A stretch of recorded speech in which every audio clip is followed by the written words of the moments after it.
ఉదాహరణకు నేను నా కంపెనీలో నేను ఒక సాఫ్ట్వేర్ కంపెనీ నడుపుతాను. నా దగ్గర దాదాపు ఒక 30 మంది పని చేస్తారు, 35 మంది. అందులో అందరూ పనులు చేసేవాళ్లే, నేను పని చేసేవాడినే.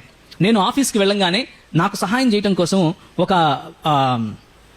మన మామూలుగా ఆఫీస్ అటెండెంట్ అంటాం కదా, అలాంటి వ్యక్తి ఉంటాడు. ఆయన లోపలికి వస్తాడు.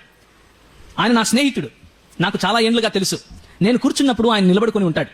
నేను లేచినప్పుడు కూడా ఆయన గౌరవంతో చేతులు కట్టుకుంటాడు. కానీ నేను అంటాను, అవన్నీ అవసరం లేదు బై, మనం అంతా బ్రదర్స్ము, స్నేహితులము అంటాను. మొదటి రోజు తర్వాత ఇంకెప్పుడు ఆయన అలా చేయలేదు. మేము కలిసి ఉంటాం.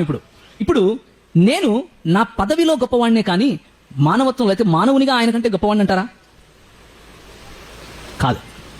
కేవలము నాకు ఇచ్చినటువంటి పనిలో, ఆ కంపెనీ అన్నటువంటి ఆ పరిధిలో, నాకు ఇచ్చినటువంటి పనిలో నేను గొప్ప స్థాయిలో ఉన్నాను అంతే.